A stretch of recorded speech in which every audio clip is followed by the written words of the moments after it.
विद्यार्थियों आने वाले में मैं सर यानी राशल बस्ती में आपका स्वागत करते हैं। आज का हमारा टॉपिक है स्वर।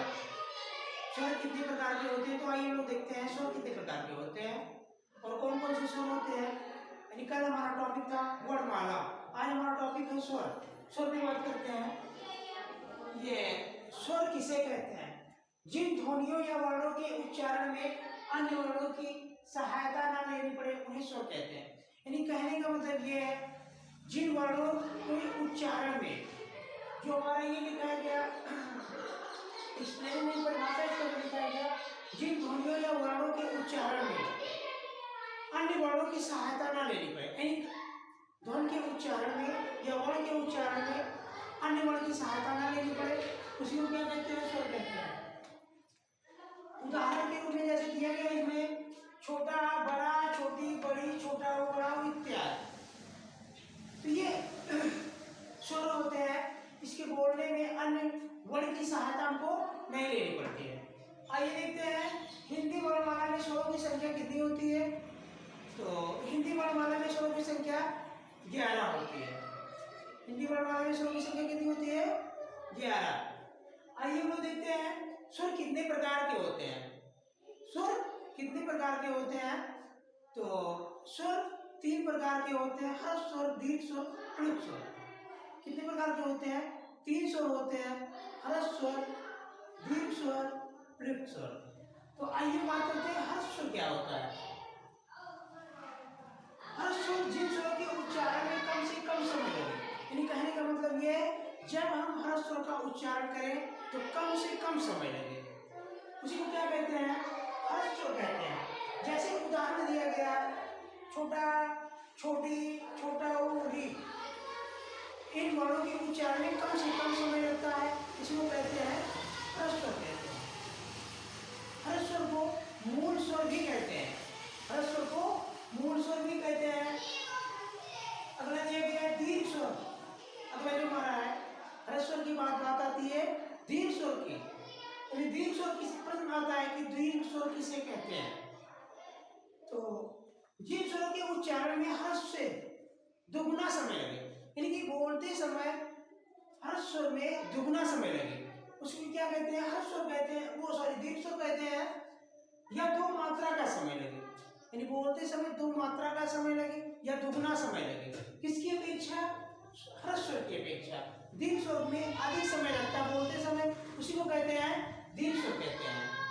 दिया गया है या 2 मात्रा का समय लगे, जैसे उदाहरण दिया गया बड़ा, बड़ी, और दिया गया यहाँ पे बड़ा, बड़ी, बड़ा, उ, ए, ऐ, ओ, औ।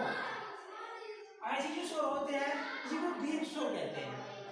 हिंदी में कुछ 7 स्वर होते हैं जिनका उच्चारण दीर्घ में होता है। यानी दीर्घ स्वर में जो वर्ण होते हैं 7 स्वर होते हैं जिनका उच्चारण दीर्घ में होता है। अब बात आती है प्लुत स्वर की। अगला जो हमारा थर्ड वाला है प्लुत स्वर है। प्लुत स्वर जिन स्वरों के उच्चारण में ह्रस्व से 3 गुना अधिक समय लगे। अभी हम बात कर रहे थे दीर्घ स्वर में, तो ह्रस्व स्वर की अपेक्षा दुगुना समय लग रहा था, लेकिन इसमें प्लुत स्वर में जिन स्वरों के उच्चारण में ह्रस्व से 3 गुना अधिक समय लगता है। कहने का मतलब कि वो दीर्घ से 3 गुना अधिक समय, जिन यानी हमारा जो प्लुत स्वर है उसमें लिखा गया जिन स्वरों के उच्चारण में ह्रस्व से 3 गुना अधिक समय लगे, उसको क्या कहा गया? प्लुत स्वर कहा गया। और दिया गया जिन स्वरों के उच्चारण में या 2, इसका वो एक्सप्लेन हो जाएगी, परिभाषा हो जाएगा, यानी कि चाहे 3 गुना अधिक समय लगे या 3 मात्रा का समय लगे, यानी जिन स्वरों के उच्चारण में 3 मात्रा का समय लगे उन्हें हम क्या कहते हैं? प्लुत स्वर कहते हैं। उन्हें क्या कहते हैं? ये प्लुत स्वर कहते हैं। प्लुत स्वर कहते हैं। इसका भी उदाहरण दिया गया जैसे ओम, एराम। तो ये इस तरीके से हमारा ये प्लुत स्वर की परिभाषा हो गई और ये इसके एग्जाम्पल हो गए। और देखते हैं, बात करते हैं स्वर।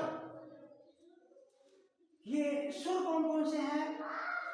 अभी स्वर ने बताया 3 प्रकार के होते हैं। स्वर कितने प्रकार के होते हैं? तो 3 प्रकार के होते हैं, ह्रस्व स्वर, प्लुप स्वर होता है। सर इसका लाइट कम हो गया, देखिए।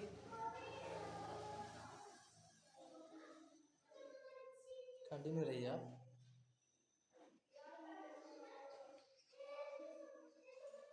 तो अहर्ष स्वर में कौन कौन सा आता है? ये आता है छोटा, छोटी, छोटा और ये क्या आता है? हर्ष स्वर में आता है। ये क्या आता है? हर्ष स्वर। और बड़ा, बड़ी, बड़ा ओ, ए, ऐ, ओ, औ। क्या क्या हो गया? बड़ा, बड़ी, बड़ा ओ, ए, ऐ, औ, ओ, औ। ये 3 स्वर में आता है। और प्लुप स्वर में ये हमारा जो जैसे ओम, हे राम, ये प्लुप स्वर में आता है।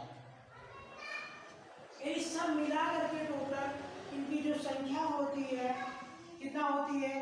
11 होती है, यानी 11 स्वर होते हैं। टोटल कितने स्वर होते हैं? 11 स्वर होते हैं। ठीक है, तो आप लोग अगर स्क्रीनशॉट लेना चाहेंगे तो ये स्क्रीनशॉट भी ले सकते हैं। ये मेरा एक टॉपिक का डेली वीडियो आप लोगों को एक टॉपिक का मिलता रहेगा। और कृपया करके भाइयों आप लोग हमारे YouTube चैनल को लाइक और सब्सक्राइब जरूर कर देना। ये हमारा नया YouTube चैनल है, तो मैं आप लोगों से आशा करता हूँ और विनम्र निवेदन भी करता हूँ कि आप अपने सहयोगियों को शेयर भी कर दीजिएगा। जो भी जान पहचान के लोग हैं शेयर भी कर दीजिएगा और लाइक भी कर दीजिएगा, कमेंट भी कर दीजिएगा। कैसा लगा आपका वीडियो? आज का हमारा प्रश्न है, अभी कल जो पढ़ाया गया था टॉपिक, हिंदी वर्णमाला में अंतस्थ व्यंजनों की संख्या कितनी होती है।